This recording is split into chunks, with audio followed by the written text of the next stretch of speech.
Hey, welcome to this podcast on avoiding plagiarism.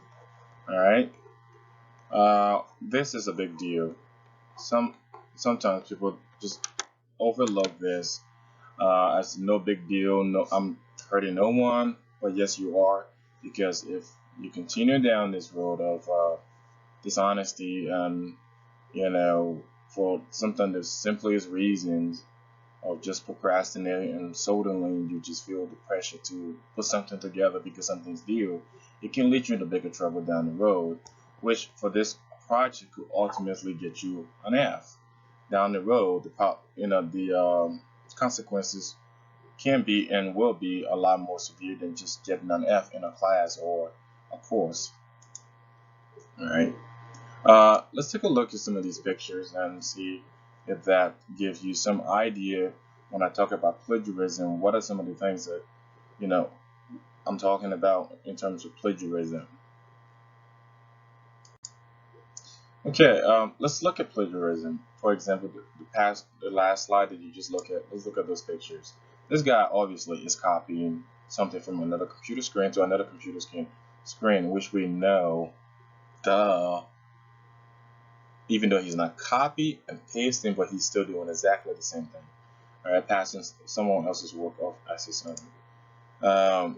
This is a picture that shows, someone going off and pretty much packaging everybody's ideas and designs and movies and music, and these are pretty much this is the bag that represents everything called intellectual properties.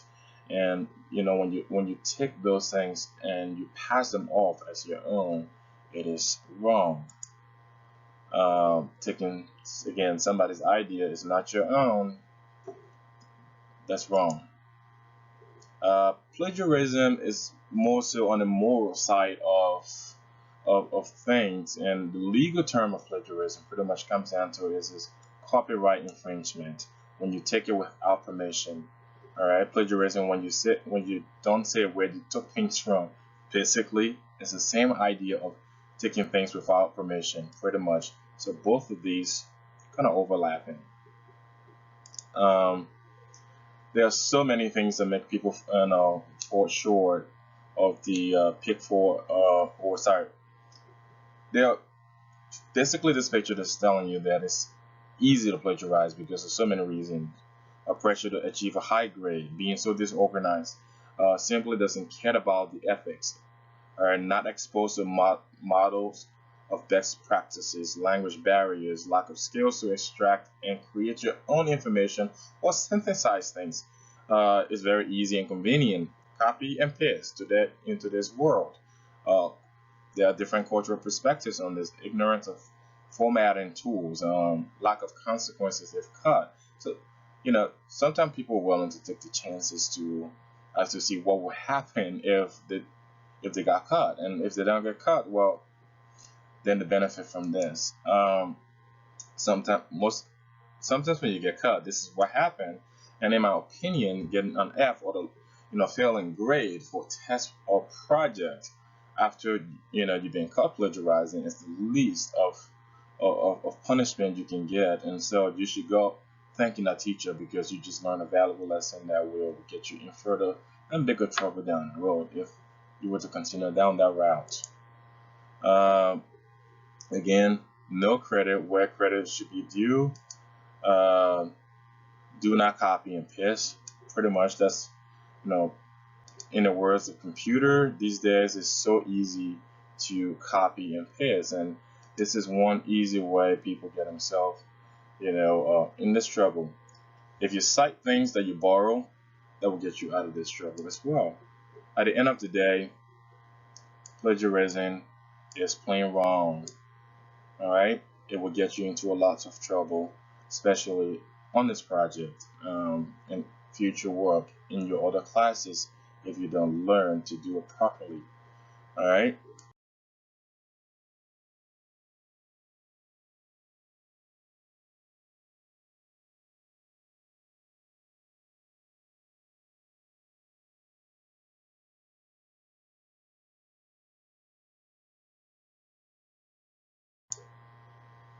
Plagiarism can be avoided, and this should be the goal of all good moral citizens of the world.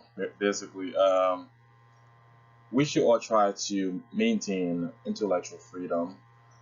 In that, also, we should make this a lifelong goal. You can never stop being an honest person, basically. Um, we'll always have to fight the battle of the world. We'll go ahead to choose good or evil, or right from wrong, or just or ignore truth from fictional. So it will be fictional and untruthful and unrealistic to think that you will do something improper for a long period and not get caught. All right, but also think about it. Do you do things for the right reasons, or do you do things because you will get caught or not get caught? So plagiarism does fall in that category as well. We can stop it, we can prevent it. But those meme lovers out there, yes, you can do it. Uh, this guy in a straw hat said you can do it. Yep, you can do it. And yes, you can do it. And Chuck Norris said, yes, you can do it. All right, so let's work on how can we, you know, cite our sources and give credits where credits are due, and therefore become more of a responsible and also honest citizens of the world, so that we can create intellectual properties and collaborate with our fellows and peers without plagiarism. This part of your podcast, I'm going to demonstrate to you how to utilize this resource that I've also put into you as part of the document that I gave you for your instruction for this project. So welcome to the Purdue University Online Writing Lab, also known as the OUT Lab. We will be looking at APA citation style. There are two things I want you to do with your APA citations. I want you to do an in-text citation. So if you come to the left-hand tab and you click in this section, it will give you all the basics about how to do in-text citations.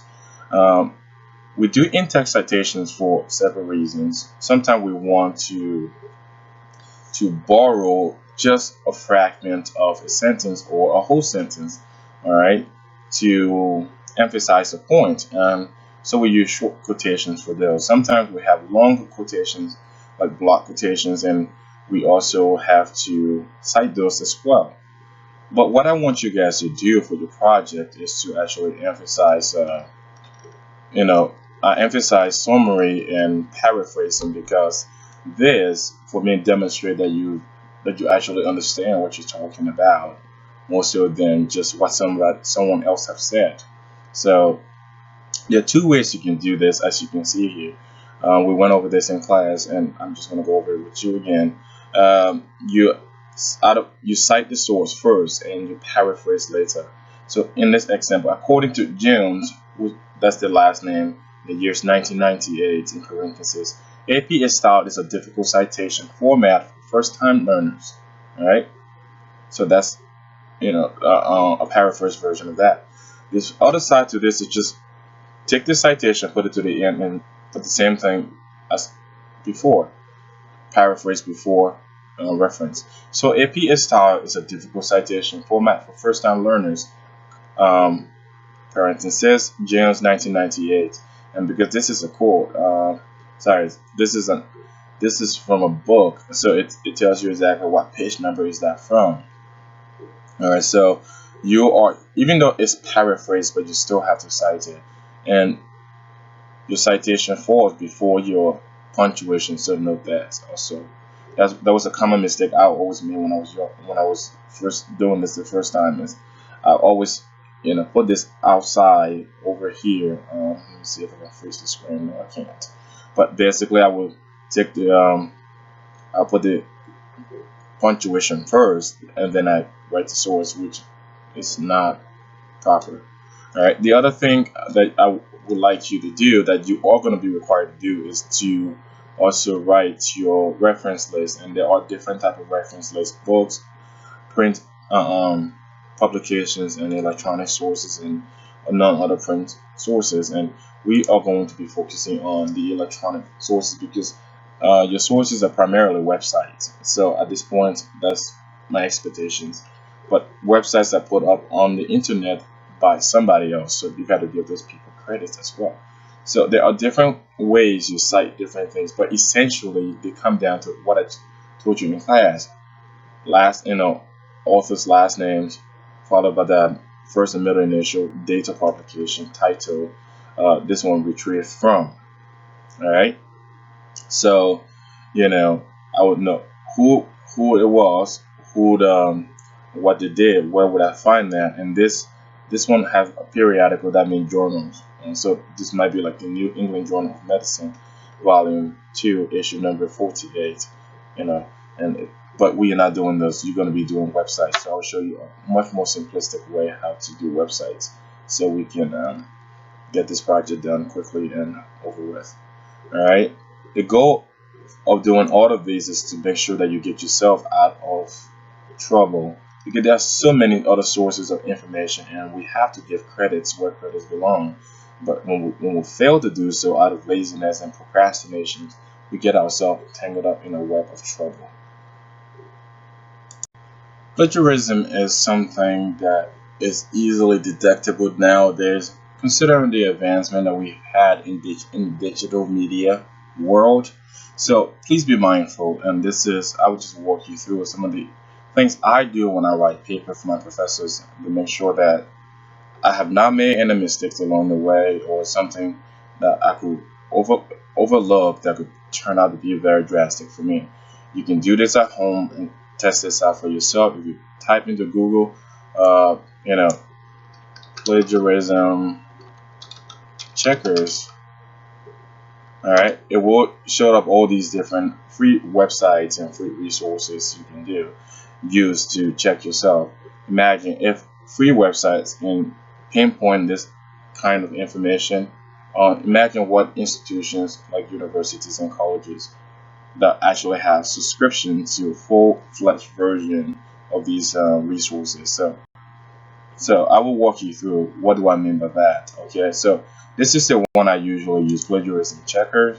And so when you click on this, it will bring you over, and since this is a free version, I have to deal with the ads.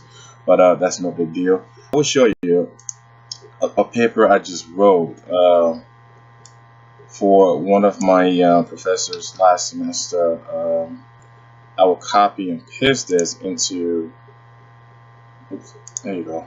So it's easy as copy and pasting your document, and basically okay, so it's just this easy. Basically, as you're watching, it's checking through this, and it will go through sentence by sentence, line by line, figure it out of this paper, so basically I can take sections of this paper and go that way, and it will tell you everything. So now you saw this paper, the one I wrote, but let's go back, and this is one of the sources I use, the National Science Teachers Association, talking about inquiry science teaching. So I'm just going to be the thief that I am and deliberately going to look and say, right here you go. It defines, definition for inquiry science is the diverse ways in which scientists study natural world, blah, blah, blah. I'm just going to say copy that. And it's just that easy. Or let me demonstrate how sometimes we do this. Copy that. Oh, I needed to make a page and a half, right? Now I got more. Well, I can take this word for word, copy, Control C. I can move back over to my handy dandy, program here and copy and paste again. I gotta always do this where I verify that I'm a real person, that I'm not a machine or robot. So here you go. Now let's look at this you saw that same section of the paper that I did before. It's going to go through and come through this again and see how things will be different.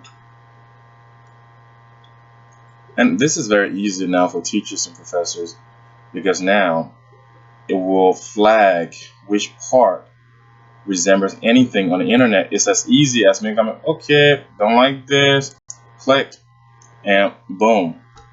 All these sources that exactly mention that this line word for word. So if I find any of these sources, oh, here's the same one. All right, it's exactly the same one right here. Okay, so this is very easy. I can go back and click on this. Again, here's the same website. Go back and click on this. That's the same website. And so if you have this sort of anomaly in your paper or in your letter to me for your scientific expedition, and I just click it, well, what I'm going to do is I'll just do as simple as saying screenshot and attach that to your paper and send it to you with an F, because proof enough to say that you did not synthesize the information in your own words, and therefore it's plagiarism. All right, even if you cite it, all right, even if you cite this, a huge chunk of paper just saying somebody else's word for word, without proper quotation is wrong, and for you've been instructed to not use quotation in this project. All right, because I want to know what you're thinking and what you've learned. Let's get out of here and go back to yeah. Why such a big deal? Well, this is important so that we can protect intellectual properties, other people's ideas and works, and their their um, their work. Yeah, they work hard to get where they are, so they deserve to get the credit. Failure to do this will give to give credit to the rightful person is punishable professionally and both academically. Professionally, you can get disbarred, lose your licensure, sometimes get thrown in prison or jail. Academically, you can lose your scholarship, you can get a failing grade, you can get suspension and or expulsion from universities. So, again, what is plagiarism? It's when you take somebody else's ideas and pass it off as your own. So be mindful. This is very common because it happens in many ways. Sometimes we copy and paste. That's copying plagiarism. When you patch, when you embellish your work with other people's expressions and catchy phrases without quoting and citing where you got those catchy phrases, that's patchwork. It's the coats of many color, or should I say the papers of many authors, but one claiming to be the ultimate author. Paraphrasing, yeah, I know, I told you paraphrase. But when you paraphrase, that doesn't free you of the obligation to cite wherever you got the main idea from. Because you use your own words doesn't mean the ideas belong to you initially. So you got to still cite those sources. And this is how you cite those sources. We chosen to use, well, you didn't choose, I told you. In science, we commonly use the APA or American Psychological Association citation format, and we do this in two ways: in-text citation and reference list. Whatever appears in your text as a reference has to show up in your reference list as well. If you don't do so, that's also called lying. It's also fluffing up your sources to create credibility when credibility is not there to begin with. So whatever you cite in your text, you have to cite also in your reference list. Sorry, I have this over here already. So in-text citation can happen multiple ways.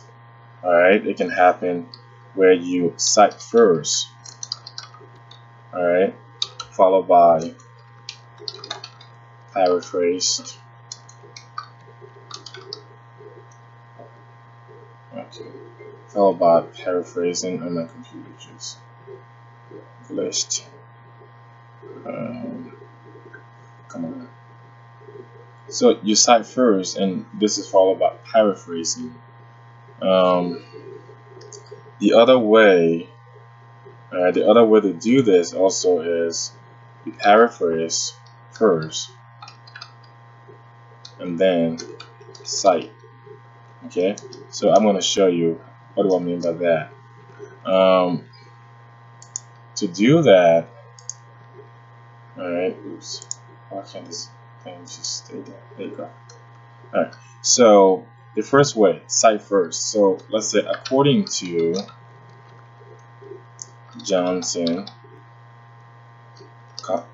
parenthesis, 2010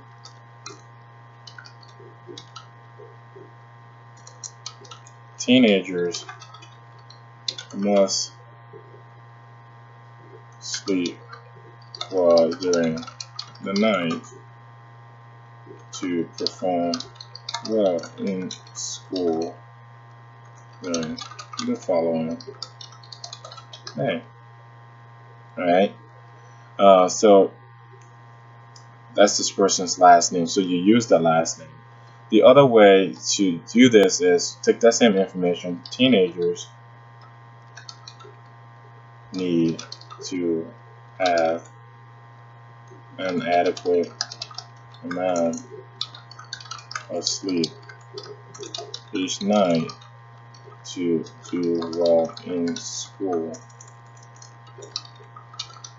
during the following day. Alright, you don't put your punctuation, but you put parentheses, and that came from the same guy Johnson, 2010. And now you end parentheses and put the punctuation, and that's in-text citation. So either one of these are acceptable. Now that we know how to use in-text citation using the APA format, I'm going to walk you through how to create a reference list using the APA format. And don't forget that you will always have this resource at your disposal. This website is an incredible website, and it has several, depending on what source you have, all these examples. But if you're just going to use the website, this should do you just fine. With website, all right, basically the format goes as last name. You first type in the last name. No, I can't spell. The last names of the author, followed by comma, followed by the initials, followed by the year of publication. Again, if there's no date, you say n.d. All right. Title. Again, this one you capitalize only first letter of the first word. All right.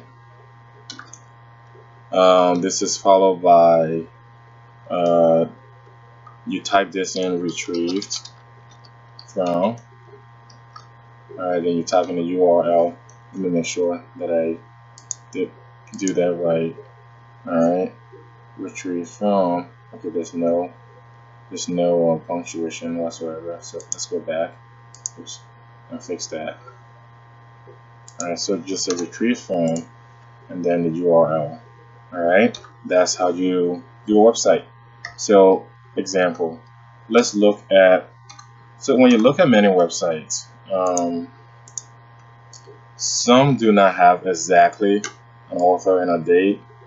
Well, at the top, but when you look over here, you see this copyright. This is saying between 1995 and 2016. They're saying that this information is up to date, so I will take the most recent year. Okay, since one person did not publish this website, that is obvious to you. What you use a title for your online writing lab. Okay, so let's also look at this website. We don't see any obvious author, but we also know there is a title, and also we can go down here. Oh, here's a publication date right here. So we have all the information we need because we also have our URL over here. So if you go back to your work, all right. So since there's no author to that, we have the National Science Teacher Association. Alright, the year it was published was 2004. Sheesh. The title was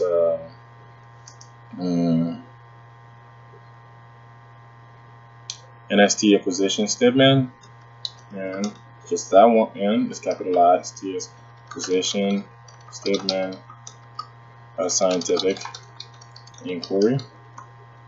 Alright, that retrieved from space, and you then come in and get the whole URL and add it in there. Something else I forgot to tell you is that once, alright, so let's enter this.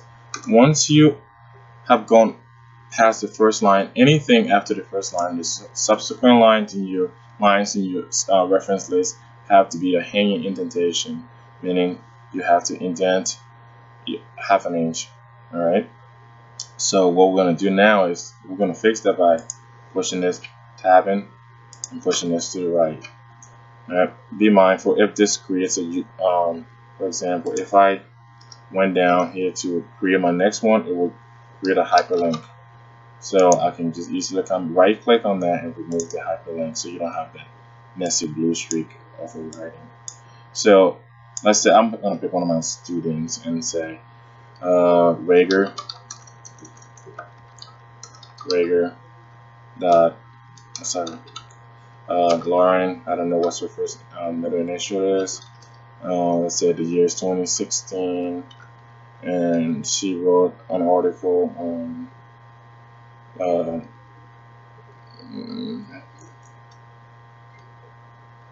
proper APA citation. Proper APA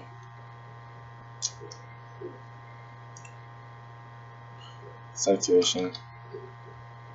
Alright. And this was different from, she has this published on her website called www.apa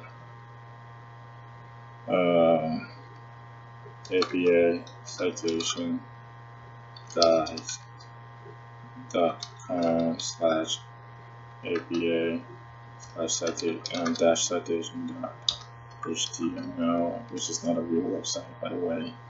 But again, we have to indent. Alright, another thing to keep in mind is that also you have to alphabetize your first letter of the title or the last name. So N comes before R, so this is okay. So here are the guidelines pretty much. Alright, after you follow this, alright, so you also want to indent subsequent lines after the first. You also want to alphabetize your first letters of your sources.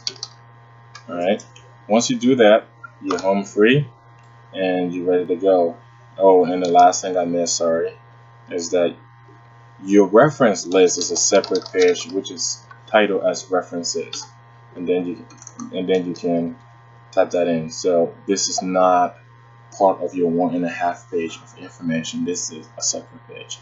Alright, so I hope this really helped you guys out to, cite your sources properly and to get you away from the pitfalls of plagiarism, because it's a very, very, very, very serious thing that is frowned on. Alright, looking forward to reading your papers.